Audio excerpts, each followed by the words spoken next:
La degradación de la Iglesia, capítulo 9. Los ingredientes de la degradación y cómo vencerla, parte 4. Las estrategias de Satanás. En estos capítulos el Señor nos está mostrando los ingredientes que Satanás ha introducido en el cristianismo a lo largo de 20 siglos para degradarlo, y por eso es muy importante para los creyentes que sepamos discernir el alma del espíritu, porque de no hacerlo fácilmente seremos engañados y pensaremos que servimos al Señor en el espíritu cuando lo estamos haciendo en el alma. Un ejemplo que nos ayuda a clarificar este punto lo encontramos en el capítulo 3 de Génesis, donde se narra la forma como Satanás engañó a Eva y la indujo a comer del árbol de la ciencia del bien y del mal, que, como hemos reiterado, representa al pecado, la naturaleza satánica. Cuando Satanás abordó a Eva, primero le hizo una pregunta, la cual penetró en su mente y la llevó a cavilar. La serpiente era más astuta que todos los animales del campo que Dios el Señor había hecho, así que le preguntó a la mujer: ¿es verdad que Dios os dijo que no comieras de ningún árbol del jardín? Esta es la gran estrategia que Satanás usa para gobernar al mundo y para influir en los creyentes. Cuestiona la palabra de Dios, y eso sucede hoy. Él viene a la mente de los creyentes y cuestiona, inquiere acerca de la palabra del Señor. La respuesta que le da a Eva hace ver que ella no estaba constituida con el Espíritu y la palabra, porque lo que manifiesta es confusión. Y la mujer respondió a la serpiente: del fruto de los árboles del huerto podemos comer, pero del fruto del árbol que está en medio del huerto, dijo Dios, no comeréis de él ni le tocaréis, para que no muráis. Génesis 3, versículos 2 y 3. Las palabras que, según Eva, Dios les había dicho no son exactas. Leamos lo que le dijo Dios al hombre, varón y hembra, cuando les dio el mandamiento. Y mandó Jehová Dios al hombre diciendo: de todo árbol del huerto podrás comer, mas del árbol de la ciencia del bien y del mal no comerás, porque el día que de él comieres, ciertamente morirás. Génesis 2, versículos 16 y 17. Observa que Dios no les dijo nada de tocar, sino de comer. El tocar es un agregado, un añadido de Eva. Esto ocurre exactamente con el cristianismo de hoy. La palabra predicada por los líderes cristianos contemporáneos no es la palabra de Dios, sino la palabra de ellos, teniendo como base aparente la Biblia. ¿Cuán sutil es esta estrategia del diablo? Las palabras que producen vida y que son espíritu son aquellas que salen de la boca de Dios, las que habla el Señor directamente a nuestro espíritu y que desde el espíritu fluyen para alimentar a otros. No solo de pan vivirá el hombre, sino de toda palabra que sale de la boca de Dios. El espíritu es el que da vida, la carne para nada aprovecha. Las palabras que yo os he hablado son espíritu y son vida. Pero hay algunos de vosotros que no creen. Mateo 4, versículo 4, Juan 6, versículos 63 y 64. Con cuánta facilidad los maestros de hoy tuercen la palabra del Señor y enseñan sus tradiciones, sus costumbres y sus malos hábitos para desviar al pueblo de Dios. Que el Señor les conceda arrepentimiento y puedan reconciliarse con Él y permitirle que sea Él quien los gobierne con su dulce amor y sea Él quien use su ser para hablar sus palabras a otros, palabras que producen vida y que hacen crecer y que edifican su cuerpo. Hay dos cosas bien tenebrosas en Eva. La primera abrió su ser, su corazón, su alma, para que Satanás entrara en ella y cuestionara la palabra de Dios. Y la segunda no tuvo claridad con respecto a la palabra. Dios les había hablado con verdad acerca de los dos árboles. Uno, el árbol de la vida que está en medio del huerto, en el centro del huerto de Edén, y otro, el árbol de la ciencia del bien y del mal. Y Jehová Dios plantó en un huerto en Edén al oriente, y puso allí al hombre que había formado. Y Jehová Dios hizo nacer de la tierra todo árbol delicioso a la vista y bueno para comer. También el árbol de vida en medio del huerto, y el árbol de la ciencia del bien y del mal. Génesis 2, versículos 8 y 9. Destacado. Observa cuidadosamente que el árbol de la vida está en el centro del huerto de Edén, y no el árbol de la ciencia del bien y del mal. En su confusión, Eva consideraba que era el árbol de la vida del que Dios les había prohibido comer. De ese árbol, el árbol de vida que representa a Dios mismo, ellos debían comer para ser regenerados y tener la vida eterna. Ante esta confusión de la mujer, Satanás se tomó toda la confianza y entró en la casa sin tener ninguna restricción. Leamos lo que a continuación le dice a Eva: no moriréis, sino que sabe Dios que el día que comáis de él, serán abiertos vuestros ojos y seréis como Dios, sabiendo el bien y el mal. Génesis 3, versículos 4 y 5.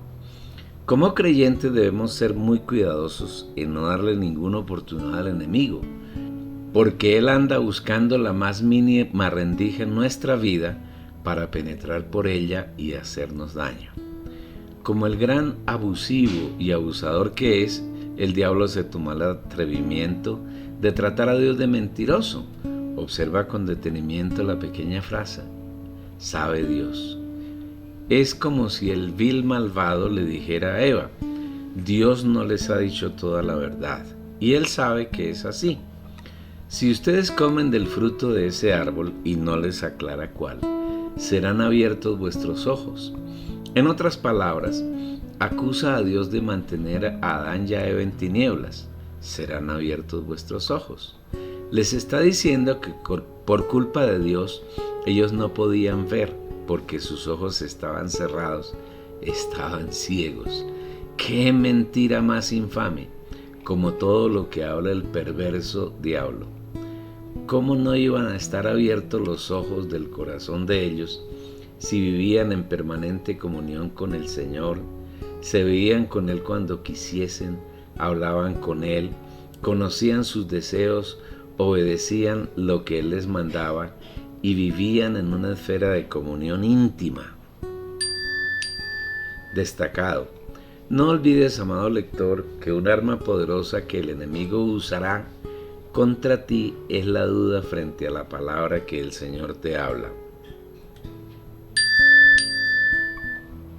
Igualmente, el diablo le dice a Eva que al ser abiertos sus ojos, ellos llegarían a ser iguales a Dios. Seréis como Dios. Y la característica que más destaca de Dios es saber el bien y el mal. A Dios no le interesa si las cosas son buenas o malas, sino que si proceden de Él o no. Dios no creó al hombre para que conociera el bien y el mal, porque esas son las profundidades de Satanás, sino para que conociera a Dios, se llenara de Él y lo expresara. Subrayado. De otro lado, Satanás le dice a la mujer que si comían del fruto del árbol que Dios les había prohibido, llegarían a ser iguales a Dios. Y esta es una promesa del maligno, la cual se ha esforzado por cumplir a lo largo de 6 milenios. Para corroborar esta afirmación, observe el desarrollo de la ciencia y la tecnología a lo largo de la historia de la humanidad. ¿Cuántos descubrimientos científicos y cuántos inventos tecnológicos ha realizado el hombre, especialmente en los últimos 2 siglos? ¿Y en cuántos de ellos es glorificado Dios? ¿Cuánta gloria le dan los científicos y los inventores a Dios? Ninguna. Todo esto lo aprovechan para exaltarse a sí mismo y para exaltar soterradamente a Satanás.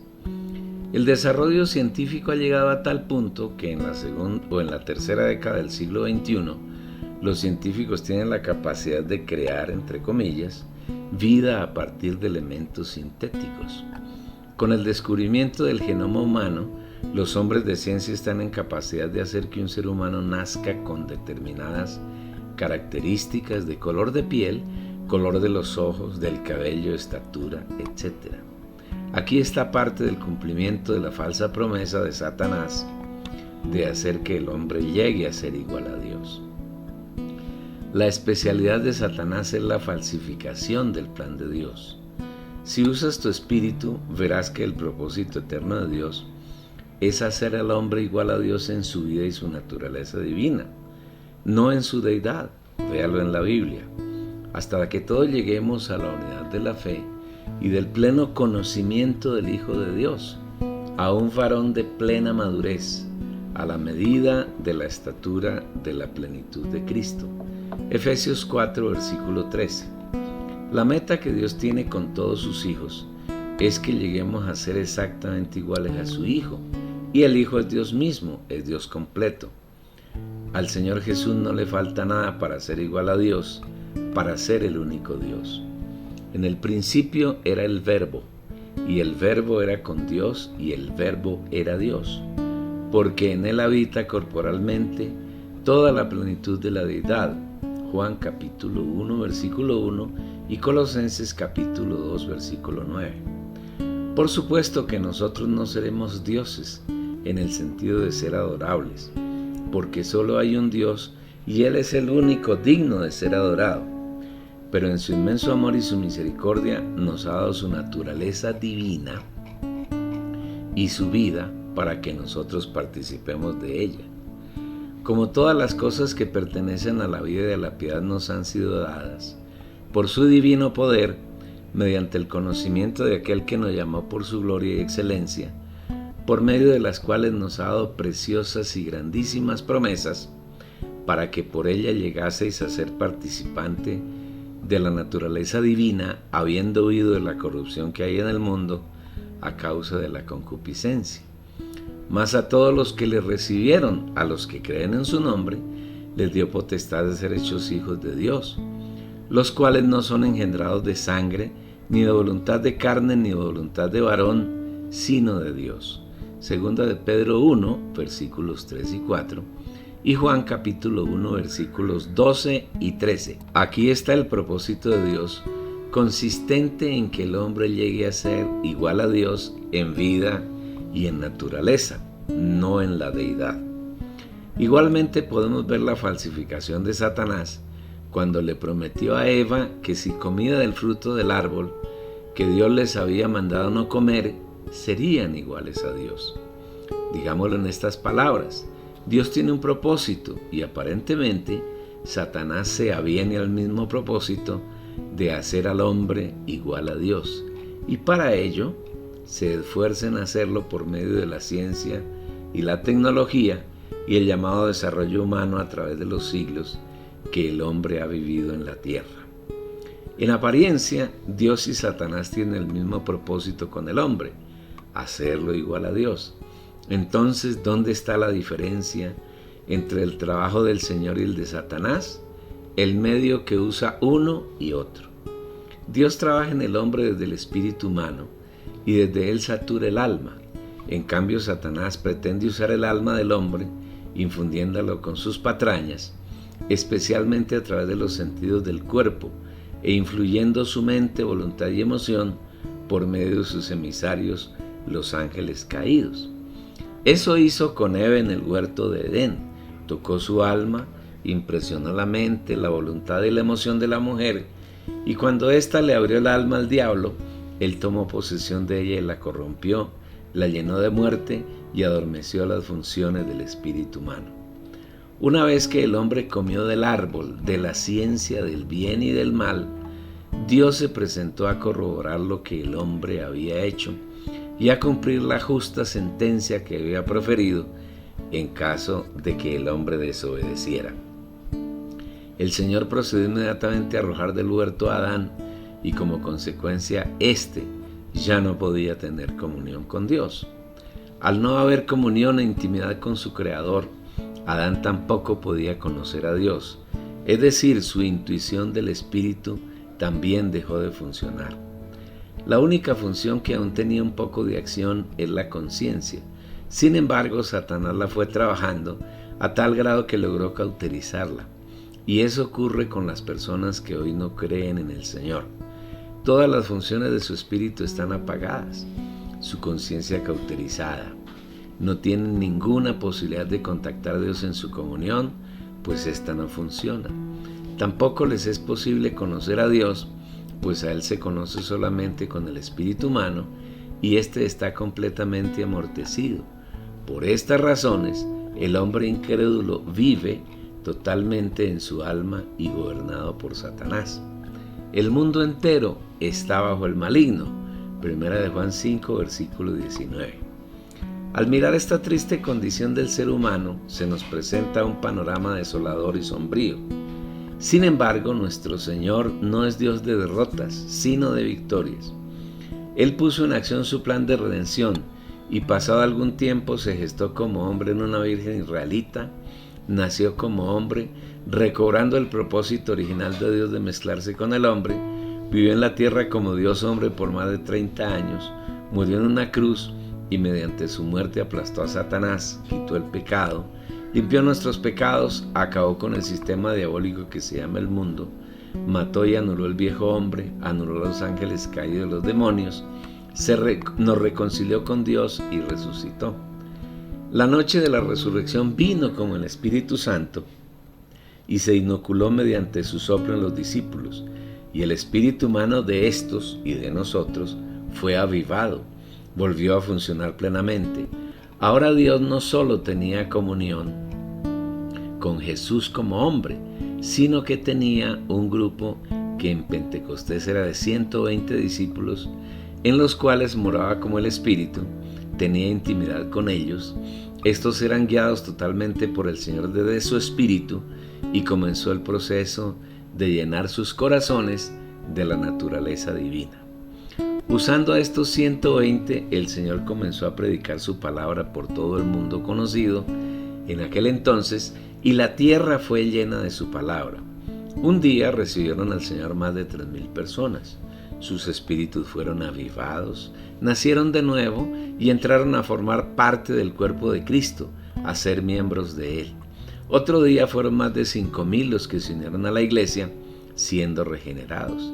Después el Señor llamó a algunos del otro pueblo que hay en la tierra, los gentiles, y casi no hubo ciudad de Asia, Europa y algunas de África, donde el Señor no añadiera a su cuerpo a aquellos que había destinado para vida eterna. Ahora esta realidad ha llegado también a nosotros, quienes vivimos en el siglo XXI. Es maravilloso el plan del Señor de redimir al hombre. Él mismo viene y se inocula como el Espíritu, en el espíritu humano de quienes ha escogido desde antes de la fundación del mundo. Ahora el espíritu humano de los hijos de Dios está lleno de vida. Hoy Satanás no puede llenarlo de muerte. Ahora quienes creemos en el Señor podemos ser gobernados por Él por medio de nuestro espíritu. Ahora podemos tener una permanente y continua comunión con Él. Ahora podemos conocerlo, saber su voluntad y cumplirla. Vivimos en esta tierra para seguir al Cordero por donde quiera que va. Ahora nuestro vivir es un vivir que agrada completamente al Señor y lo satisface. Cuando creímos en el nombre del Señor Jesús, cuando lo recibimos, vino a morar en nuestro espíritu por la eternidad. Y desde allí, en la medida que se lo permitimos, va llenando nuestra alma con su vida divina, con su naturaleza santa y justa, hasta que lleguemos a ser iguales a Él en vida y naturaleza, hasta que todos lleguemos a la unidad de la fe y del pleno conocimiento del Hijo de Dios, a un varón de plena madurez, a la medida de la estatura de la plenitud de Cristo. Efesios 4, versículo 13. Como creyentes, hoy tenemos a Dios morando en nuestro espíritu, y desde allí, en la medida que nos disponemos, va llenando y saturando nuestra alma. Pero hay un grave peligro que ocurre en casi todos los creyentes: no discernir el alma del espíritu. Y este es uno de los ingredientes que Satanás ha usado y sigue usando para degradar la iglesia. Destacado. El cristianismo se engaña porque no conoce que tiene un espíritu humano, y quienes saben que lo tienen no lo usan y no saben cómo servir a Dios en espíritu.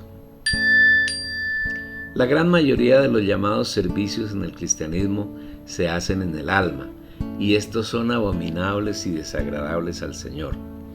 Por eso la importancia de la palabra registrada en Hebreos 4, versículos 12 y 13. Porque la palabra de Dios es viva y eficaz, y más cortante que toda espada de dos filos, y penetra hasta partir el alma y el espíritu, las coyunturas y los tuétanos, y discierne los pensamientos y las intenciones del corazón. Y no hay cosa creada que no sea manifiesta en su presencia.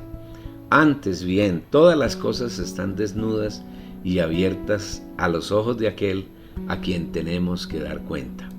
Todo aquello que hacemos solamente en nuestra alma, que no se origina en nuestro espíritu humano, donde está Dios como el Espíritu Santo, todo aquello que se origina solamente en el alma humana, procedente de los sentidos que están en el cuerpo, tiene como fuente a Satanás y Dios nunca lo aceptará. Tenemos que afirmar con mucha tristeza que todo lo que hace el cristianismo de hoy, con sus tres grandes alas, catolicismo romano, catolicismo ortodoxo y protestantismo, desagrada completamente al Señor. Él no puede aceptarlo ni tolerarlo porque no procede de Él. En el alma del creyente todos los días hay una guerra. Por un lado está el Señor como el espíritu que se ha posesionado del espíritu humano, y por otro lado está Satanás, que se esfuerza por fortalecer y activar el alma humana para desde ella esclavizar al hombre. ¿Quién decide a qué lado se inclina esa balanza? ¿Quién gana esa guerra? Lo decides tú, lo decido yo. Si decidimos poner nuestra mente, que es la parte principal del alma, en el espíritu, la victoria es del Señor. Pero si por el contrario decidimos poner la mente en la carne, el alma unida a Satanás, la victoria es del diablo. Porque la mente puesta en la carne es muerte, pero la mente puesta en el espíritu es vida y paz. Romanos 8, versículo 6. Todo depende de dónde ponemos la mente, es decir, qué pensamos en cada instante de nuestra vida. Los creyentes tenemos una disyuntiva: o somos carnales o somos espirituales. Todo depende de aquello en que pensamos, porque los que son de la carne piensan en las cosas de la carne, pero los que son del espíritu piensan en las cosas del espíritu. Romanos 8:5. Ser espiritual es tan sencillo como respirar o como comer. Basta volver nuestra mente a nuestro espíritu, pensar en el Señor, en sus cosas, en sus deseos, en su palabra, tener comunión con Él. Los seres humanos somos almas con dos órganos, uno interno que es el espíritu humano, con el cual podemos relacionarnos con el Señor, y uno externo que es el cuerpo con los sentidos, mediante los cuales Satanás trata de influir y esclavizar nuestra alma. Quiere hacer que nuestro ser humano esté de su lado. Lamentablemente, buena parte de nuestro tiempo lo pasamos pensando en nuestras necesidades. Tomamos decisiones separados del Señor. Hacemos planes en lo que Él no tiene ninguna participación. Nos angustiamos por nuestras necesidades porque no confiamos en que el Señor es poderoso para suplirlas y permanecemos en la carne. Así somos hombres carnales. Pero el Señor nos da una salida para que seamos victoriosos en esta guerra. Vamos a verla en la oración que el Espíritu profirió mediante Pablo en Efesios 3, 14 al 21. Vamos a considerar sucintamente cada uno de los aspectos allí consignados. Leamos el pasaje. Por esta causa doblo mis rodillas ante el Padre, de quien toma nombre toda familia en los cielos y en la tierra, para que os dé, conforme a las riquezas de su gloria, el ser fortalecidos con poder en el hombre interior por su Espíritu, para que habite Cristo por la fe en vuestros corazones, a fin de que, arraigados y cimentados en amor, seáis plenamente capaces de comprender con todos los santos cuál sea la anchura, la longitud, la profundidad y la altura, y de conocer el amor de Cristo que excede a todo conocimiento, para que seáis llenos de toda la plenitud de Dios. Y aquel que es poderoso para hacer todas las cosas, mucho más abundantemente de lo que pedimos o entendemos, a Él sea gloria en la Iglesia en Cristo Jesús, por todas las edades, por los siglos de los siglos. Amén. Esta es la manifestación de la gran necesidad diaria de todos los creyentes en una oración que se origina en el Espíritu Santo. Cuando Pablo vivía, tomó la carga de orar por los hermanos, pero ahora que Pablo no vive, debemos tomar nosotros la carga de orar por nosotros mismos y por los hermanos conforme a la voluntad del Señor. Esta oración tiene puntos clave que queremos profundizar. Primero, doblar las rodillas ante el Padre. De acuerdo con las enseñanzas del Señor Jesús acerca de la oración, debemos orar al Padre. A Él debemos dirigir nuestra oración. Vosotros pues oraréis así: Padre nuestro que estás en los cielos, santificado sea tu nombre. Mateo 6, versículo 9. Doblar las rodillas indica que debemos presentarnos delante del Padre con humildad, sin presunción ni soberbia, reconociendo que nosotros no sabemos orar como conviene, pero que Él como el Espíritu está en nosotros para interceder con gemidos indecibles. Revestidos de humildad, porque Dios resiste a los soberbios y da gracia a los humildes. Humillaos pues bajo la poderosa mano de Dios, para que Él os exalte cuando fuere tiempo. Y de igual manera el Espíritu nos ayude en nuestra debilidad, pues qué hemos de pedir como conviene no lo sabemos, pero el Espíritu mismo intercede por nosotros con gemidos indecibles. Primera de Pedro 5, versículos 5 y 6, Romanos 8, versículo 26. Segundo, reconociendo que solo hay un Padre. En su ministerio en la tierra, Jesús nos enseñó que a nadie llamásemos Padre en la tierra, porque solo hay un Padre verdadero.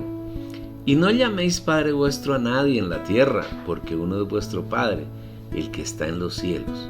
Pues aunque hay algunos que se llamen dioses, sea en el cielo o en la tierra, como hay muchos dioses y muchos señores, para nosotros, sin embargo, solo hay un Dios, el Padre, del cual proceden todas las cosas, y nosotros somos para Él, y un Señor, Jesucristo, por medio del cual son todas las cosas, y nosotros por medio de Él.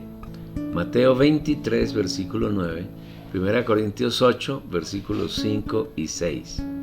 Estos versículos nos centran en el asunto de la oración, a quién debemos dirigirla, porque Satanás tiene mucho interés en que nuestras oraciones no se dirijan al trono en el cielo, donde están el Padre, el Cordero y el Espíritu.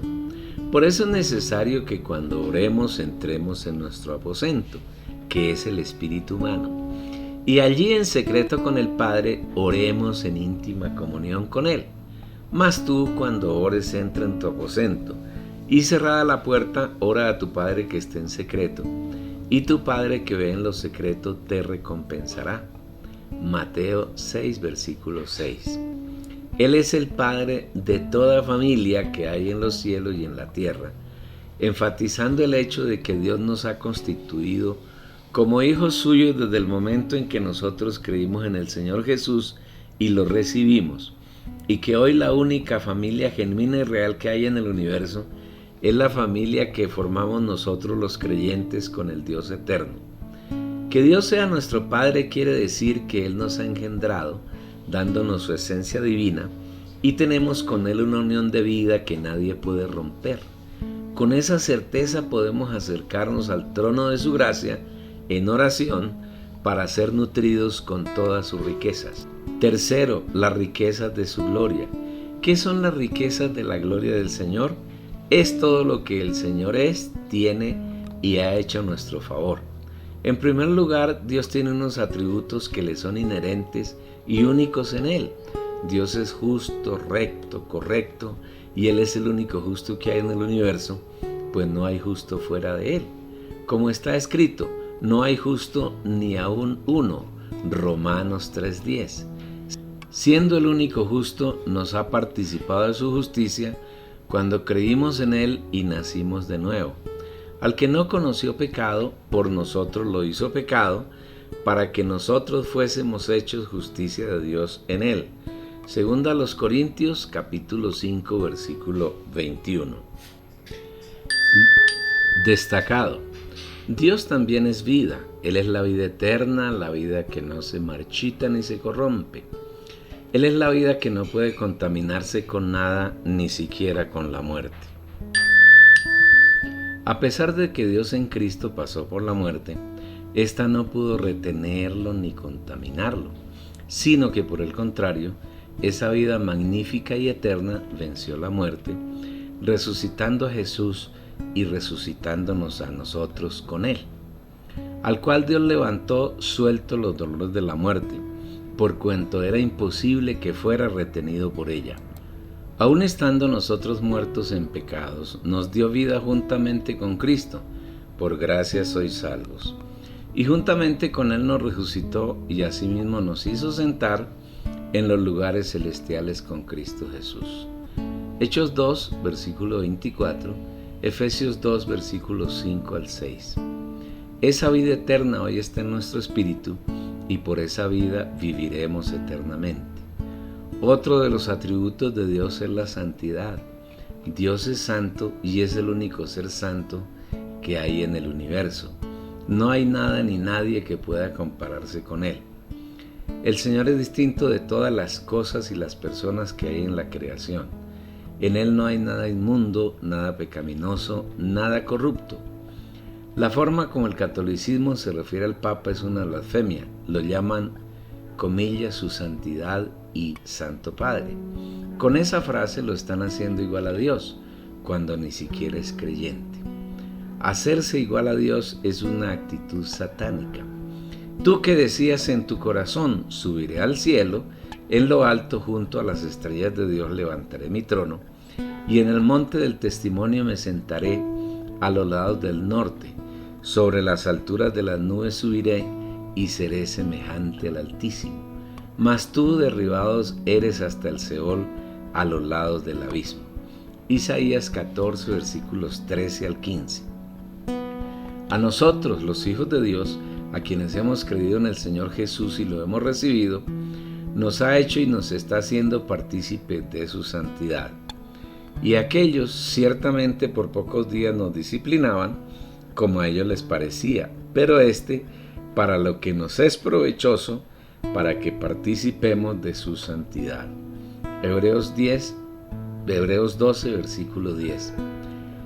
Ser santo es ser totalmente separado de todo aquello que es común e inmundo.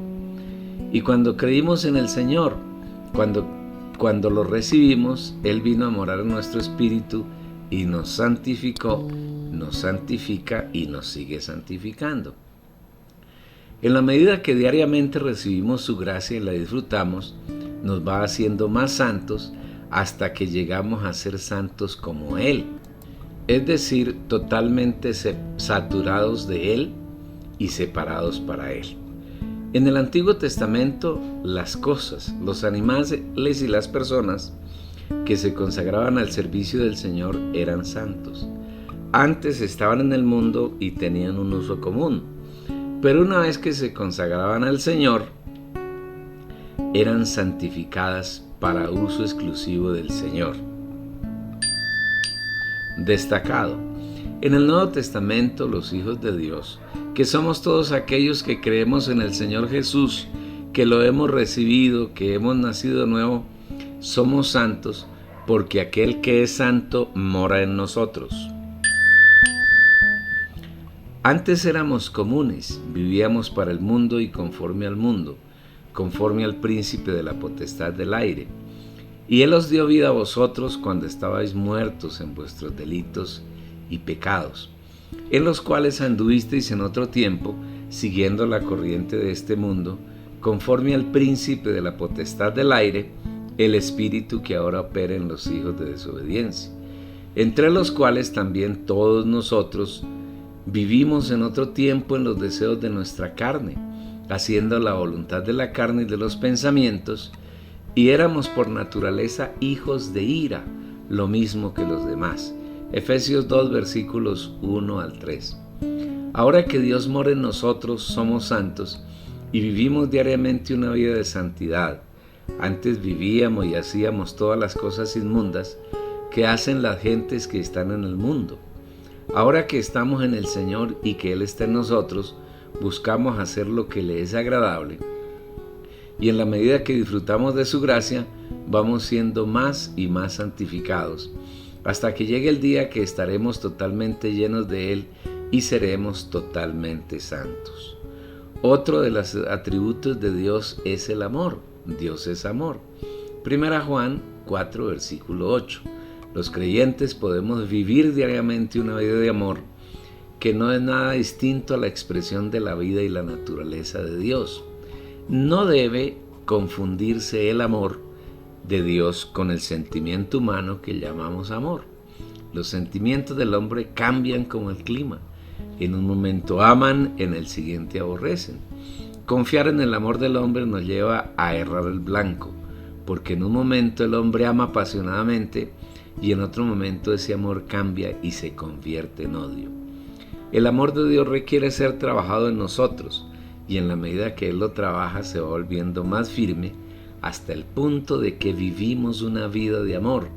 Amor a Dios, amor por su obra y amor al prójimo, pero no según el concepto filosófico del amor que tienen los hombres, sino de acuerdo con la realidad del amor que es Dios y está en Él. Y nosotros hemos conocido y creído el amor que Dios tiene para con nosotros. Dios es amor, y el que permanece en amor, permanece en Dios y Dios en él. En el amor no hay temor, sino que el perfecto amor echa fuera el temor. Porque el temor lleva en sí castigo, de donde el que teme no ha sido perfeccionado en el amor.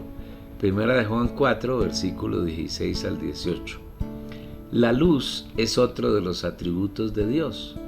En la naturaleza de Dios no existen las tinieblas. Este es el mensaje que hemos oído de Él y os anunciamos. Dios es luz y no hay ningunas tinieblas en Él. 1 Juan 1, versículo 5. Vivir sin Dios, no tenerlo a Él, es vivir en tinieblas, en oscuridad. Y así viven los incrédulos, porque están en tinieblas bajo el yugo de esclavitud de Satanás. Pero no solo los incrédulos, sino también los creyentes, cuando no están en su espíritu, cuando piensan, dicen y hacen cosas en las que el Señor no es el origen, están en tinieblas. Cuando tú y yo hacemos cosas, buenas o malas, que no se originan en Dios, no provienen de la luz, sino de las tinieblas. Porque en otro tiempo erais tinieblas, mas ahora sois luz en el Señor. Andad como hijos de luz. Porque el fruto del Espíritu es en toda bondad, justicia y verdad, comprobando lo que es agradable al Señor, y no participéis en las obras infructuosas de las tinieblas, sino más bien reprendedlas. Efesios 5, versículos 8 al 11. Dios es luz, y en su misericordia, si vivimos en comunión con Él, vivimos en su luz. Dios tiene otros atributos, tales como soberanía, fidelidad, sencillez, compasión, bondad, sinceridad, y unos cuantos más que tratamos en otro capítulo de este libro. Terminamos aquí este capítulo 9 que hemos disfrutado muchísimo. Constitúyete con esta palabra y pásala a otros para que también la disfrutes. Es sencillo, envíales la dirección de esta página: www.las-primicias.com.